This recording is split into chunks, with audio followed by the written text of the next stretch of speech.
Le score. Le score. Je devais créer et comprendre que nous aurions un entretien tête-à-tête.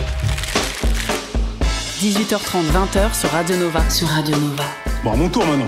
On a écouté vos classiques, on va écouter les miens. Avec Charline Roux. Bienvenue dans le score sur Nova, votre rendez-vous quotidien fait de conversation et de musique, qui sera de surcroît un autre sujet de conversation, puisque j'ai affaire à une experte qui a officié pendant quelques années à la tête de la meilleure émission de live ayant jamais existé. Elle est comédienne et se promène avec grâce et tempérament chez Olivier Gérard, Sylvie Vered avec un César à la clé, Alain Chabat, Michel Gondry, Christophe Honoré, Marion Vernou. Aussi impeccable en voiture avec Mr Bean qu'en train avec Tom York, oui, clin d'œil et denier du culte. Elle dirige surtout et drôlement bien 9 meufs comme 9 mecs quand elle passe derrière la caméra. Grand plaisir que de la retrouver dans Frotter, faut que ça brille. Mini-série justement de Marion Vernou à partir du 19 février sur France 2 et tout de suite dans ce studio. Bonjour Emma Decaune. Mais bonjour Charline Roux. C'est bizarre, non, un peu? Trop bizarre. Je suis si contente. Merci, moi je suis ravie d'être là. Merci de m'avoir merci invité. d'avoir abandonné le paradis normand pour cette petite incartade dans une ville bien grise aujourd'hui. Oui, point météo. c'est-à-dire que point météo, on va pas faire point météo normand parce que ça n'en vaut pas la peine. Pas mieux. Très bien. Tu connais la question rituelle de cette émission? Je te la soumets sans plus attendre avec une certaine avidité. Quel est ton rapport à la musique dans la vie de tous les jours? Alors, on peut parler d'addiction. Je pense qu'on peut parler carrément d'addiction parce que j'en écoute absolument tout le temps. Pas forcément au saut du lit, mais tout doit être un peu accompagné de musique. Donc, ça peut être juste des trajets en voiture, ça peut être des oreillettes quand je vais me balader avec mon chien sur la plage ou dans la forêt. Et ça peut être pendant que j'écris, ça peut être pendant que je cuisine. Enfin, c'est absolument tout le temps. Je suis retombée sur une interview dans laquelle t'expliquais qu'en tant que comédienne, t'as toujours associé une musique à un personnage. Ouais, alors c'est vrai que je faisais ça quand j'avais des rôles un peu importants. J'avais tendance à préparer mon personnage, enfin à donner une couleur en fait. Bon, c'est un peu bateau de dire ça. Je pense qu'il y a beaucoup d'acteurs qui le font, mais c'était pour moi de trouver une espèce de couleur. Ouais, c'est vraiment une identité sonore qui collait à mon personnage. Et en l'occurrence, c'était pas forcément du tout dans le sens du truc. C'est-à-dire, par exemple, quand je travaillais sur Mr Bean, donc j'étais quand même entourée d'anglais. Mm-hmm. J'ai jamais autant écouté de chansons françaises. Alors que moi typiquement, typiquement, j'aime vraiment la musique anglo-saxonne et sur des films un peu dramatiques, je vais écouter des trucs super pécheux. Enfin, je veux dire, c'est pas forcément, ça colle pas à l'image qu'on se fait d'un. C'est pas un mood board. Voilà. En fait, c'est un peu bizarre parce que récemment, j'ai retrouvé la bande son que je m'étais faite pour le film Ma mère de Christophe Honoré où je jouais comme un personnage un peu particulier, un peu. Une espèce de fille un peu dans le SM qui devait initier donc Louis Garrel, le fils d'Isabelle Huppert, à la sexualité. Enfin, c'était quand même adapté de bataille. On n'était pas dans un truc super. Pas une rom-com, quoi. C'était pas une rom-com, on va dire ça.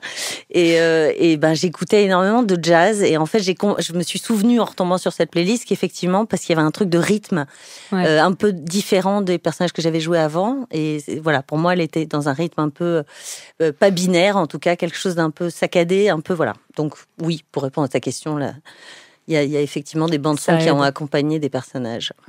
Pour démarrer, je propose le meilleur de deux mondes, celui de Nova et celui d'Emma. On écoute Elvis Presley avec Bossa Nova Baby.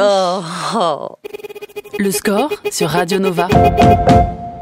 Elvis Presley sur Nova, Bossa Nova Baby, un titre que je soumets immédiatement à Emma Decaune. Tu pouvais pas me faire plus plaisir parce que tu connais mon amour inconditionnel pour le King, le seul et l'only. Ouais. Mais alors ça, c'est marrant parce que c'est pas ses meilleures chansons. Enfin, je veux dire, c'est les chansons des films qui sont donc pas des très bons films. Il a un peu un rôle à chaque fois un peu de lover à la con. Mais celle-ci, il la danse avec Anne-Margret. Et je recommande à ceux qui n'ont pas vu le film de regarder au moins pour cette scène parce qu'en termes de choré, ça vaut son pesant de cacahuètes. Incollable. J'ai dit que je... Non, c'est sur Elvis. Attends. Fais gaffe. On parle de Frotter, une mini-série qui est déjà disponible sur France.tv, qui sera à partir de mercredi 19 février, 21h10 sur France 2. Une mini-série de Marion Vernou qui met en scène des sœurs d'infortune rassemblées à l'occasion d'une grève de femmes de chambre. C'est librement, j'imagine, adapté de la grève des femmes de chambre de l'hôtel Ibis de Batignolles. Des femmes au bout du rouleau, qu'elles soient gouvernantes, Eya Aïdara, avocate, Émilie Kahn, ou militante grande gueule en grande précarité, Carole Rocher. T'apparais comme une figure du passé qui se rend présente pour cette dernière. On ne dit pas non à une épopée sur la sororité en ces temps troublés? Alors, on dit pas non à Marion Verneau, voilà, déjà en pour un, j'ai commencer. l'impression. Marion et moi, c'est une vieille histoire. Enfin, pas si vieille que ça, mais enfin, on s'est connus en 2008. On a fait ensemble Rien dans les poches, qui était une mini-série aussi, si on peut dire. Fantastique. Écoute, fantastique. Merci, je transmettrai. Mais en tout cas, c'était quand même un peu une mini-série. C'était 2 épisodes de 2 heures, donc dans lesquels je jouais une jeune femme qui déboule à Paris fin des années 70 et qui devient une espèce d'égérie chanteuse du Palace, un peu chanteuse Kleenex avec son groupe Les Poux. Et me cherche pas l'époux où je mets les bouts, c'était donc le tube. Et puis bon, après elle tombe un peu dans le succès, la dope, tout ça, les années 80, le sida. 79-2007, si je ne m'abuse, la durée. Alors peut-être, je me souviens plus, peut-être 2000. Bah oui, oui, certainement. Et on avait un casting quand même 5 étoiles. Il y avait Nicolas Duvauchel, Alain Chabat, Pio Marmaille, et j'en passe. Enfin, voilà, il y avait une super brochette d'acteurs. Ouais. Et c'est vrai que ça a été moi, je pense. Peut-être, certainement, d'ailleurs, ma plus belle expérience de tournage en tant que comédienne. Ouais. Parce que jouer une fille, déjà de ce milieu-là, de la nuit, du Palace, des années 80, ça résonnait beaucoup, parce que moi, c'est un peu mon enfance. Pour le coup, j'ai un peu dormi sur les banquettes du Palace quand j'étais enfant. Et puis, construire un personnage comme ça qui traverse plein d'épreuves et puis qui vieillit et tout ça. Donc, c'était vraiment passionnant à faire. Et on l'a fait avec beaucoup, beaucoup de joie. Et donc, voilà. Donc, de là est née notre amitié avec Marion. Et donc, quand elle est venue me chercher pour frotter, pour être effectivement un personnage qui revient du passé dans la vie de Carole Rocher, c'était évidemment les yeux fermés. C'était un bonheur d'apparaître là-dedans. Et puis, avant tout, évidemment, parce que j'adore ce que ça raconte. J'ai trouvé le scénario formidable. Ouais. J'ai trouvé que c'était ces femmes invisibilisées qui étaient pour une fois mises en avant, dont on racontait vraiment l'histoire.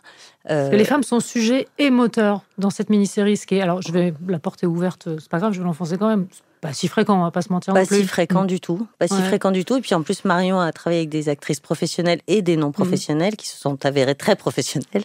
Et donc, c'était cette espèce de sororité. Puis cette force de groupe, d'invisibiliser, ça donnait vraiment un truc qui ressemble d'ailleurs au cinéma de Marion, parce qu'elle est très forte pour ça, pour rassembler les paumés, les vaincus, qui finalement se serrent les coudes et ensemble ils y arrivent, quoi. Il y a quelque chose, il y a un message d'espoir quand même vachement chouette. Tout pourrait être que dramatique, c'est-à-dire que le monde du travail étant extrêmement impitoyable, et c'est un doux euphémisme, on pourrait vraiment aller dans le drame noir de chez Noir, mais il se dégage des 4 épisodes quelque chose d'extrêmement lumineux en fait. Ouais, très humain. Et très plaisant. On a envie.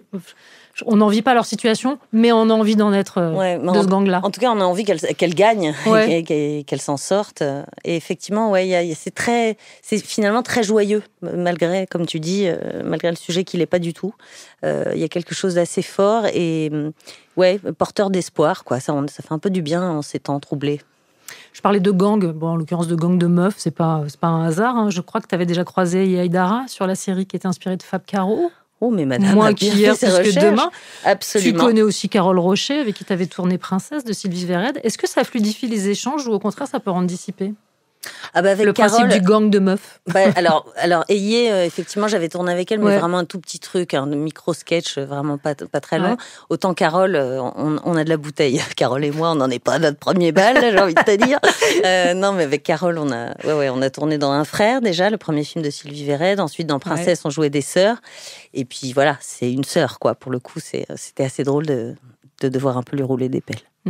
Donc dissipé, en fait. Je reviens à ma question, la réponse est dissipée. Un petit peu dissipé. Voilà. Non, mais on a fait ça bien. On a été un peu pro, mais on a un petit peu rigolé quand même. Vous êtes très bien, toutes les deux dedans. Ça fait un joli couple, je trouve. Merci, merci. Je ne veux rien spoiler.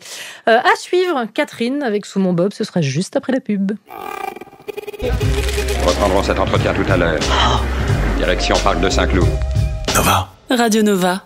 Sous mon bob, Catherine sur Nova, et Catherine qui figurait au casting d'une série baptisée 9 mecs, faisant suite à 9 meufs. Les deux sont dispo sur MyCanal, le tout dirigé par Emma Decaune.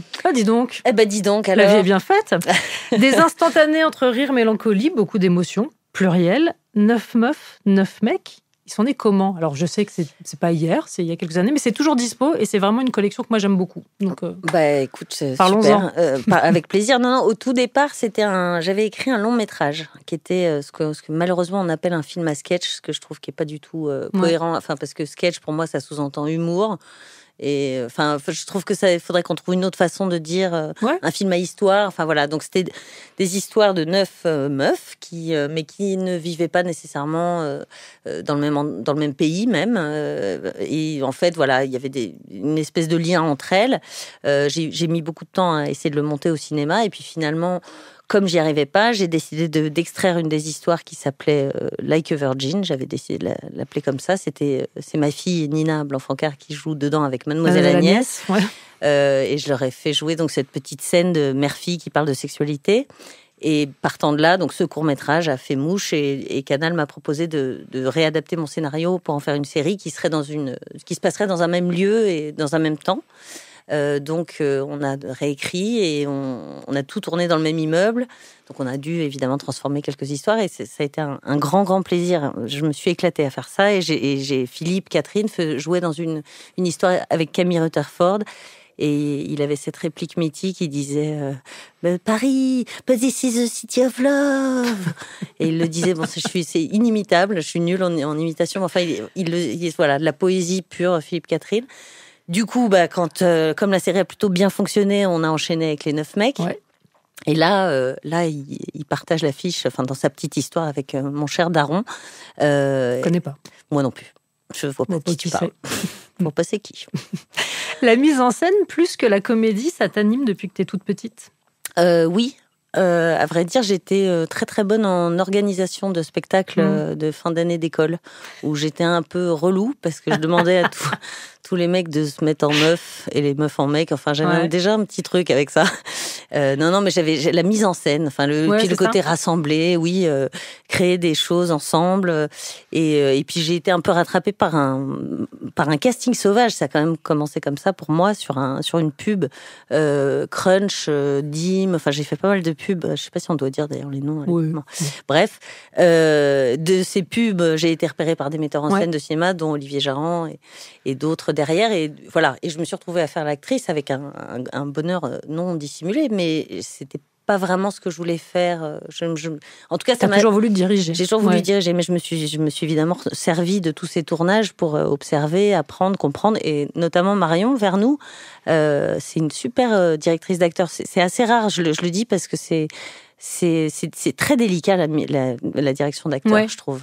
Et Marion, je la voyais là justement sur Frotter avec ses actrices pas pro et ses actrices pro et machin, et réussir à amener tout ce petit monde dans un voilà, avec pas toujours les moyens qu'il faut, parce que voilà, on n'a pas le temps, on n'a pas les ronds, enfin voilà, pour faire des scènes de manif ou des scènes de club ou je sais pas quoi.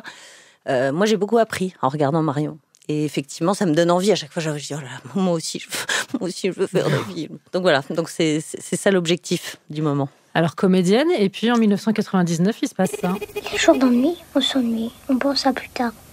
On pense à quand on sera grand. Faudrait pas grandir, faudrait pas laisser l'ennui nous ennuyer. Hé, la mouche, doucement, je m'entends plus penser.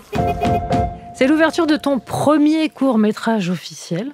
Je trouve un court-métrage dont l'entrée n'est pas anodine sur l'ennui. Ouais, le nombril de l'univers, ça s'appelait.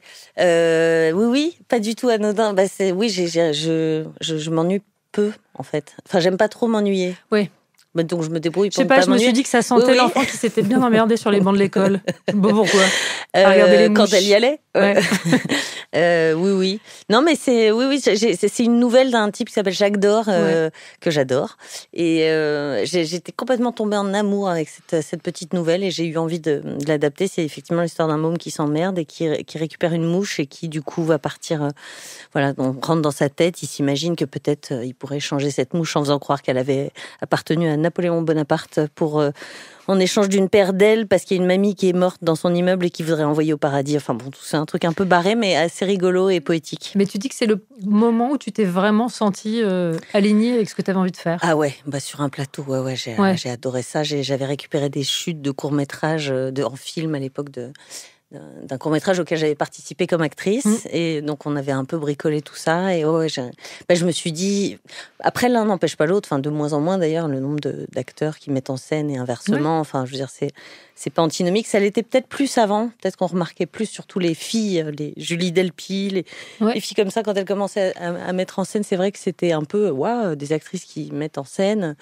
Et maintenant, c'est devenu un peu monnaie courante. Mais donc, moi, je me dis, l'un n'empêche pas l'autre. Et puis, ça n'empêche pas non plus la musique, plein d'autres choses. Enfin, je veux dire, il n'y a pas besoin de choisir, forcément. Ça n'empêche pas la musique, effectivement, puisqu'on va écouter Prince. Bah voilà. Qui d'autre? Tu sais me parler. Qui d'autre? Le score sur Radio Nova. Prince sur Nova, un artiste choisi vraiment littéralement au hasard pour Emma Decaune.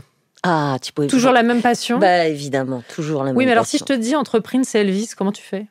Je choisis pas. Ouais. Pourquoi choisir? Ils jouent pas sur les mêmes registres. De toute façon, il y en a un qui est une femme habillée en homme, habillée en femme, en homme, avec un string, et l'autre qui est plutôt... non, mais de toute façon, c'est pas... Pourquoi choisir? Je les adore, les deux. Il y en a plein d'autres que j'adore. Mais... Juste pour te titiller. Juste parce par plaisir. Alors, on a appris que le documentaire en 6 parties qui devait être consacré à Prince sur Netflix ne sortira pas. Les ayants droit s'y sont finalement opposés. Est-ce que ça rassure ou est-ce que ça attriste la fan que tu es? Alors moi, j'ai plusieurs théories là-dessus. Parce qu'en fait, tout ce qu'il a jamais voulu laisser sortir et qui est ressorti là depuis sa mort, un peu en vrac. Les coffres. Ouais, je sais pas, il y a un truc où... S'il avait une bonne raison de ne pas vouloir les sortir, je sais pas. Moi, j'aime le mystère, donc je trouve que c'est bien qu'il y ait encore du mystère qui entoure l'artiste. En revanche, il y a un album qui est assez méconnu. J'en profite de ton micro pour... Vas-y. Je sais pas si... en fait, il avait sorti un truc qui s'appelait Crystal Ball, qui était je crois que c'était un quadruple album, carrément.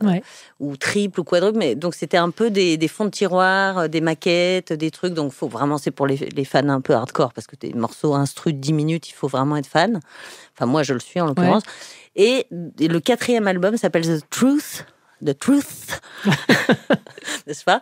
Et c'est un album acoustique qui est absolument somptueux. Et je comprends pas qu'il soit plus connu. Enfin, il est connu de ceux qui ont acheté le DVD à l'époque, parce que même là, aujourd'hui, tu peux pas le trouver sur les plateformes et tout ça, je crois.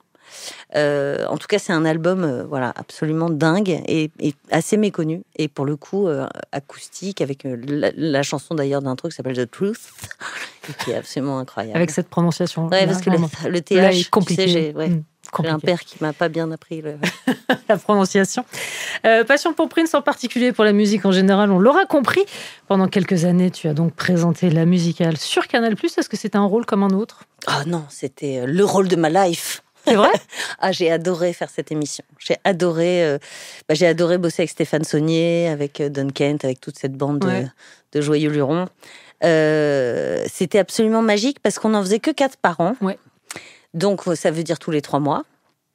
On avait à chaque fois donc un invité principal et autour de cet invité principal, Stéphane trouvait des petites pépites. Alors soit des connus, des moins connus, mais enfin il fallait une espèce de cohérence pour qu'on ait un genre de thématique propre à l'émission. Et franchement, j'ai adoré ça. J'ai adoré ça parce que c'était vraiment au service de la musique. Alors, c'est ce qu'on disait tout le temps pour un peu vendre notre truc, c'est que c'était la télé qui se mettait au service de la musique et pas l'inverse. Exactement. C'est qu'on avait vraiment... d'ailleurs, c'était à Saint-Denis, on avait 5 scènes et puis il y avait 300 personnes dans la fosse. Vraiment comme un vrai concert, sauf que tu te décalais toutes les 2 chansons pour voir un nouveau groupe. Donc, tu avais cette espèce de vraie sensation de live. Et puis les caméras, nous, on s'adaptait pour que... Il y avait une vraie ambition visuelle sur l'émission. Et en tout cas, c'était beau. Et les artistes étaient ravis. À chaque fois, ils partaient là en disant qu'ils avaient adoré faire cette émission. Donc, non, moi, j'ai adoré faire ça. Robbie Williams, les Strokes, les Kills, Diams, Rita Mitsuko, NTM, Gorillaz, Iggy Pop, avec qui tu as accessoirement chanté. Absolument. Très tranquillement. To name a few. To name a few. Et alors, moi, je dois dire que souvenir perso, en 2007, il s'est passé ça.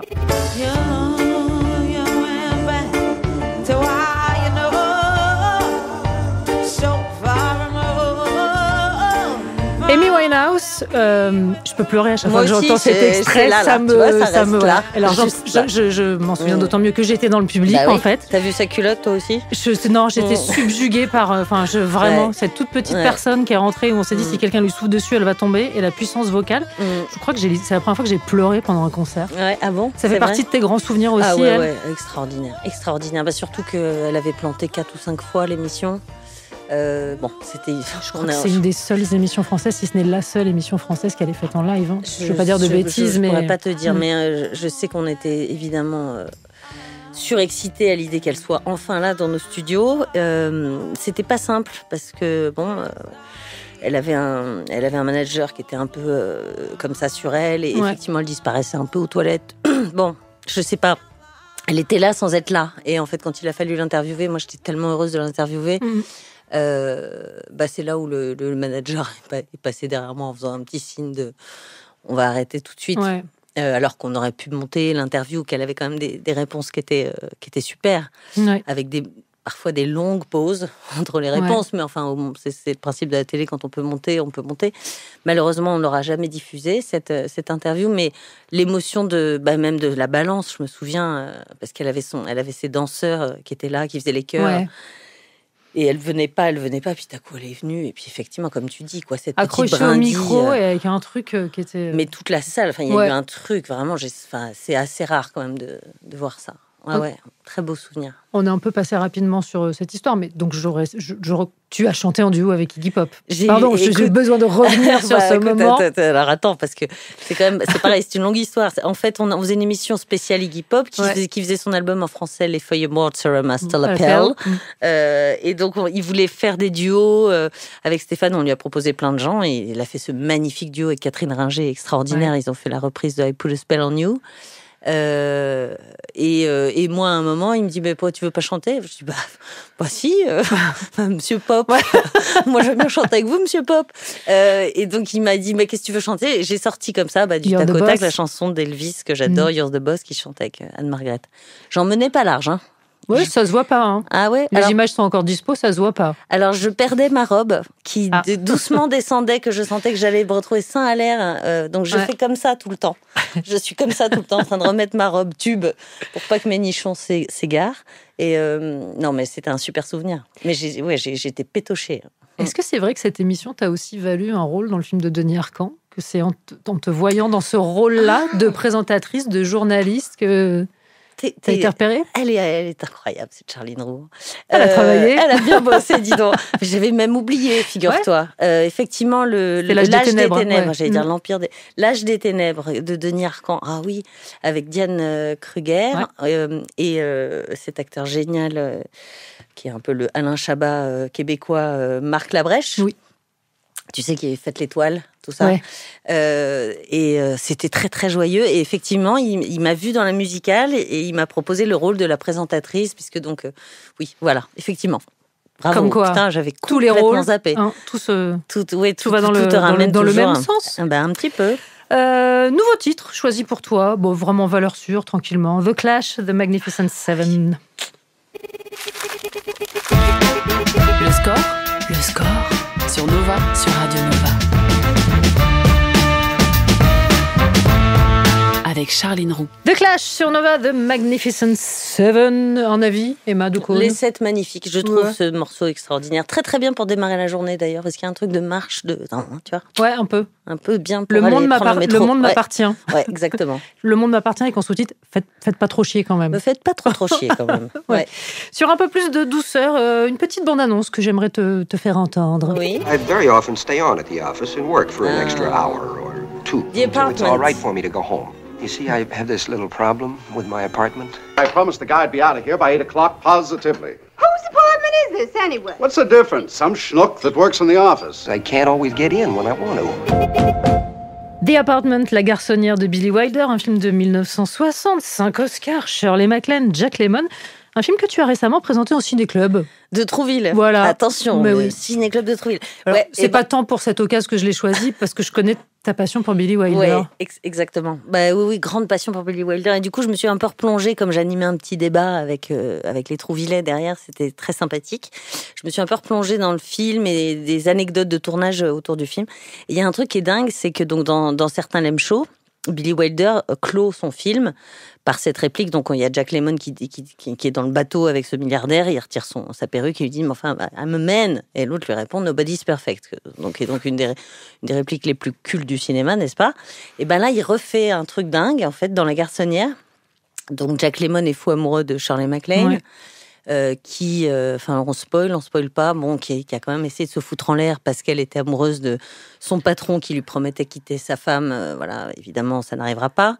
Et Jack Lemmon est fou amoureux d'elle et donc il est avec elle dans son appartement. Il joue aux cartes, il joue au rami et il lui dit, à un moment, il en peut plus. C'est vraiment les 2 dernières minutes du film. Il lui dit I love you so much, Miss Kublek. I'm so in love with you. Voilà. Ce à quoi elle répond shut up and deal. Et je trouve ça absolument génial. Donc en gros, ta gueule et démerde-toi. Alors c'est deal, ça peut être les cartes, c'est continue de jouer avec les cartes ou débrouille-toi. Ouais. Et je trouve que quand même c'est un champion du monde des dernières répliques qui claquent pour clore un film. Je trouve ça absolument génial. Voilà. Mais alors je me suis demandé où était née toi ton envie de cinéma. C'est quoi les films, les réalisateurs, les réalisatrices, les comédiens, les comédiennes qui t'ont donné cette envie-là? Alors, ce sont les dimanches matins de gueule de bois de mes parents qui m'ont permis, je pense qu'ils se couchaient quand même très tard. Moi, je me réveillais très tôt et il y avait à la maison partout des cassettes VHS. Alors, par exemple, je me suis souvenue quand même que je pense que je devais avoir 6 ou 7 ans quand j'ai vu les films d'Elia Kazan. Bon, alors j'y comprenais rien, c'était des films en noir et blanc, tout ça. Q-Core, Lou Beach, enfin c'était que ça. C'était un peu l'âge d'or hollywoodien en VHS dans ton salon. Et puis un jour tu tombes sur Chantons sous la pluie ou certains Lem Show. Et en fait, je pense que je pense que ça vient de là. Vraiment, c'est des dimanches matins. En plus, je me souviens parce que il devait y avoir certains films qui étaient enregistrés du ciné-club du dimanche soir ou je sais pas quoi. Il y avait des Tex Avery avant ou après. Et pareil, au départ, je regardais les Tex Avery. Et puis des Tex Avery, au bout d'un moment de les avoir vus en boucle, je décidais de regarder le film d'avant ou après. Et donc oui, effectivement, j'ai vu énormément de films. J'ai vu énormément de Lorraine Bacall, Gary Cooper, Cary Grant, James Stewart. Toute mon enfance, et donc je pense que j'ai eu une vraie fascination pour ce cinéma-là, certes, mais pour le cinéma avec un grand C. Quoi. Est-ce qu'aujourd'hui, tu as plus de fantasmes de comédiennes et de comédiens que tu aimerais diriger ou de réalisatrices, réalisateurs avec qui tu aimerais tourner? Comme tu es multicasquette. J'ai des fantasmes moi, j'aime bien mélanger. J'aime bien les mélanges improbables.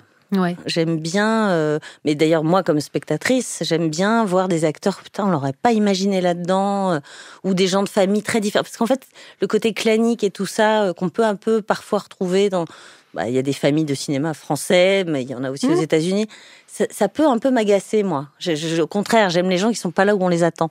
Donc, autant comme actrice que comme réalisatrice, par exemple, le film de genre m'intéresse. Moi qui, depuis très peu de temps, peux regarder des films d'horreur sans sauter au plafond. C'est tout à fait nouveau. Ouais. C'est l'approche de la cinquantaine. Il était temps. Non, mais le film de genre, par exemple, aller chercher, j'en sais rien, moi, une actrice... j'allais dire Isabelle Adjani, mais je sais pas pourquoi. Aller chercher des gens qu'on n'attend pas dans des... Et d'ailleurs, c'est un peu ce qui se fait de Substance. Coralie Farjak, aller chercher Demi Moore. Voilà, ça, je trouve qu'il y a un truc d'une modernité folle quand même. Donc tes envies sont toujours des envies de mise en scène. Oui, mais en même temps, si demain tu me dis de jouer Elvis Presley dans un biopic, je te dis pourquoi pas. Dirigé par Baz Luhrmann. Ah non, certainement pas par Baz Luhrmann. Alors là, je sors mon joker. T'es très cinéphile toujours, très sériephile aussi. Oui. Extrêmement. Ouais. Trop. Je binge-watch énormément, oui. Oui, mais enfin, j'imagine que c'est plaisir et en même temps professionnel.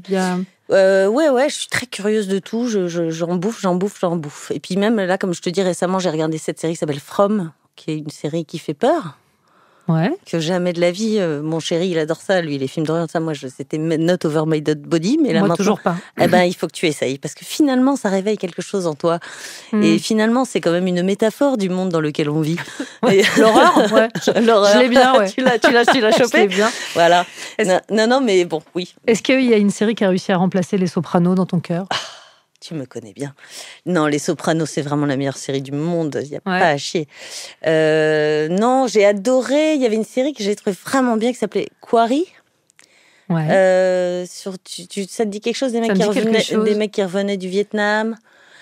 Ah, j'avais trouvé ça vraiment, vraiment génial. Qu'est-ce que j'ai adoré? Les séries, j'en bouffe tellement que je les oublie. J'ai bien aimé Severance, là, quand même, la série de Ben Stiller. Je me demande où ça va, mais je trouve que c'est intéressant, quand même. Il y a un vrai truc. Voilà. Et puis, non, j'ai beaucoup, beaucoup aimé Frotter de Marion Vernou. C'est fantastique. Non, mais vraiment, je le dis. Moi, j'ai regardé les 4 épisodes, ça m'a fait à la fois un bien fou, c'est extrêmement bien mis en scène, ça joue extrêmement bien, et il y a un truc qui, moi...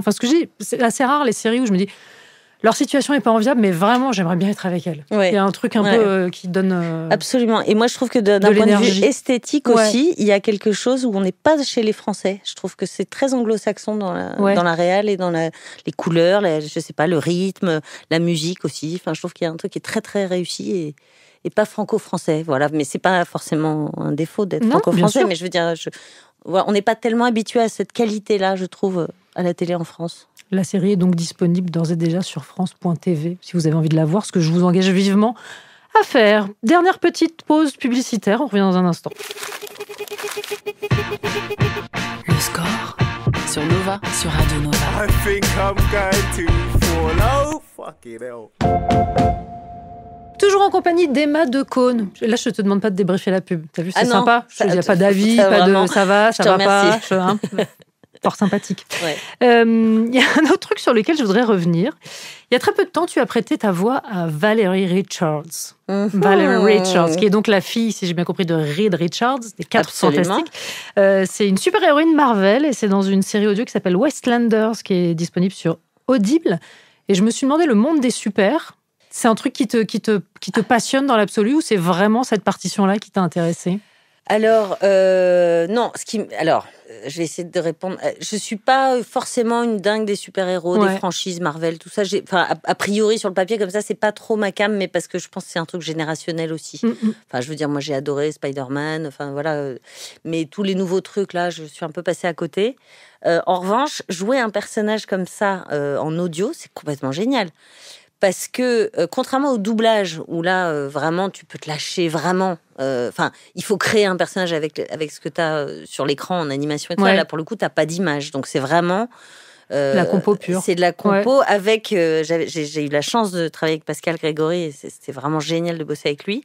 Qui joue Fatalis. Et tu te vois faire des trucs où tu te dis, putain, il faut pas qu'on me filme, là. Parce que là...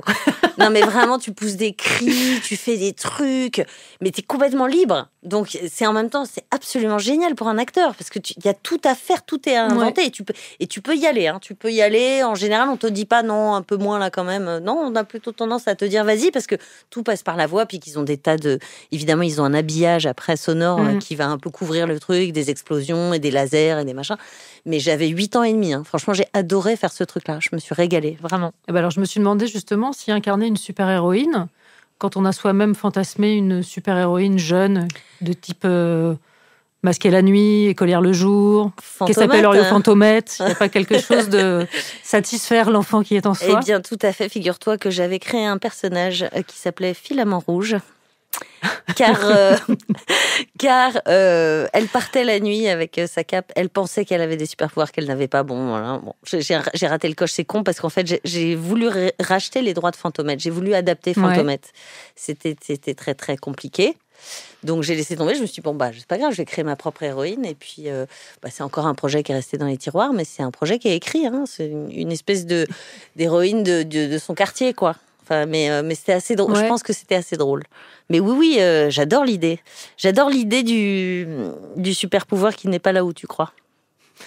Tu vois ce que je veux dire? Voir à un mauvais endroit, peut-être, éventuellement. En tout cas, encore une fois, les apparences peuvent être trompeuses. Faut pas juger trop vite. Très bien. On parlait donc aujourd'hui de Frotter, la série de Marion Vernou, et en regardant toute ta filmo, je me suis dit, alors même si effectivement on parle pas de famille, de cinéma, il y a quand même des gens récurrents avec qui tu as travaillé. Marion Vernou, Sylvie Verheide, Olivier Jahan. Qu'est-ce que ça raconte de ton univers ciné? Je me suis jamais posé la question comme ça, mais c'est vrai que quand il y a du bonheur à travailler avec des gens et que tu te sens aimé, parce que c'est quand même un peu ça, être acteur, c'est on a tellement besoin d'être aimé. Non, mais tu te sens bien regardé, moi j'ai eu aussi des très mauvaises expériences avec des metteurs en scène où ça s'est pas bien passé, où je me suis pas sentie aimée, respectée ou quoi. Mais quand c'était pas le cas, justement, c'est tellement précieux. Et puis on est heureux de se retrouver. Enfin, il y a quelque chose de voilà. Après, moi, encore une fois, j'aime pas le côté. Faut pas fermer de porte et ça peut un peu parfois renvoyer une image de, ah bah oui, mais tu tournes toujours avec les mêmes personnes ou tu restes un peu dans une famille et tout ça, alors que... Moi, je trouve qu'il y a un truc de l'ordre de la fidélité que je trouve assez, bien sûr. Assez chouette. Enfin, absolument. Moi, je suis à valoriser également. Grande fidélité, d'une grande loyauté vis-à-vis des gens que j'aime. Et enfin, j'essaye en tout cas. Et en l'occurrence, c'est un bon... Ouais. Oui, parce qu'en plus, on reprend un peu l'histoire. Là, on s'est arrêté, même si avec Marion, on avait créé ce personnage de Marie Manikowski dans Rien dans les poches. Et d'ailleurs, on avait une scène qui se passait à Nova, quand même. C'est assez rigolo. On s'est rappelé de ça tout à l'heure. Ah. Il y avait une scène qui se passait à Nova dans Rien dans les poches. Et on se retrouve là, même si mon personnage n'a plus rien à voir. J'ai quand même un peu l'impression de reprendre un truc. C'est assez agréable, quoi. C'est juste, on se sent... C'est une histoire commune. Oui, bien sûr. Et puis en vieillissant ensemble, évidemment, on évolue et tout ça. On n'a pas envie des mêmes choses. Et c'est agréable de le sentir dans le regard de quelqu'un qui vous comprend, qui vous dirige dans ce sens-là. Dernière pause musicale avant de te laisser la main et d'établir toi-même ta playlist. J'ai choisi les Black Keys avec Everlasting Light.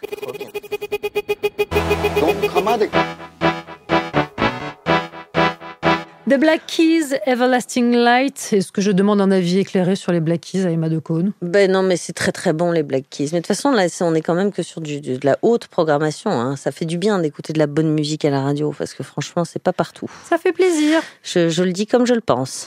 C'est le moment redouté par les invités, Emma. Je ne te le cache pas. La rafale de questions sur la musique. L'idée est très simple, pas de réflexion pour toi et l'impossibilité pour moi de te faire commenter tes réponses. J'adore cette impossibilité pour toi de te faire commenter mes réponses. Impossibilité toute relative. Ouais, parce qu'à mon avis, tu vas pas pouvoir t'en empêcher. Non. Évidemment que non. Mais comme personne ne me contredit, je fais littéralement comme je le sens. Allez, vas-y, on joue. Est-ce qu'il y a un buzzer ou pas ? Non, il y a une petite musique. Il y a une petite musique qui met un peu la pression. Vas-y. Quel est le titre qui symbolise le mieux l'enfance ? Les brunes comptent pas pour des prunes de Lio. Le titre qui symbolise le mieux ton adolescence. On peut pas en avoir plusieurs. Si tu veux. Allez. Darling Nikki de Prince, Close to Me des Cure et Give It Away des Red Hot Chili Peppers. Ta chanson de karaoké. I Will Survive. Version Cake ou version Gloria Gaynor ? Version Gloria Gaynor. Le titre qu'on serait peut-être surpris de trouver dans tes playlists. Harry Styles, mais je sais plus le titre. As It Was ? As It Was. Ou Sign of the Times. Ouais, As It Was. Ouais, c'est ça. Ça sent la playlist qui a été éventuellement utilisée par un enfant. Ça sent ta fille qui t'a traîné de force au concert des One Direction. Allez. Bref. Le titre qui te propulse immédiatement sur la piste de danse. N'importe quel Prince ou James Brown. Prince, allez, on va dire. Prince. Et quel est le titre qui t'en fait immédiatement sortir ? N'importe quoi de Coldplay. Refus d'obstacle. Ta chanson de comédie musicale préférée ? Big Spender dans le film de Sweet Charity. Le film de Sweet Charity avec Shirley MacLaine, réalisé par Bob Fosse. Très bien. Le titre que tu as le plus écouté ces derniers jours ? J'ai beaucoup écouté un truc de country, une chanteuse country des années 70 que je connaissais pas mais dont je connais plus le nom.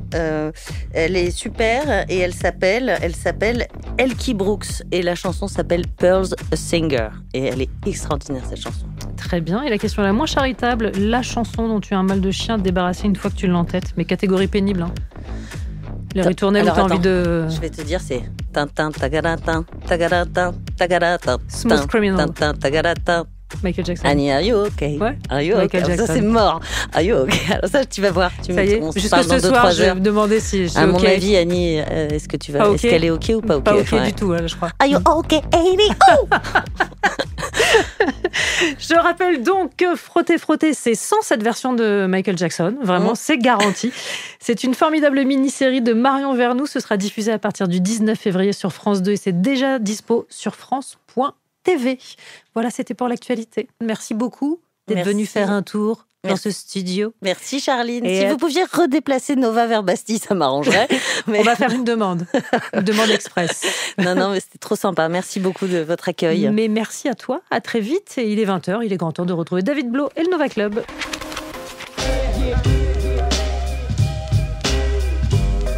Le score sur Radio Nova. À retrouver en podcast sur nova.fr.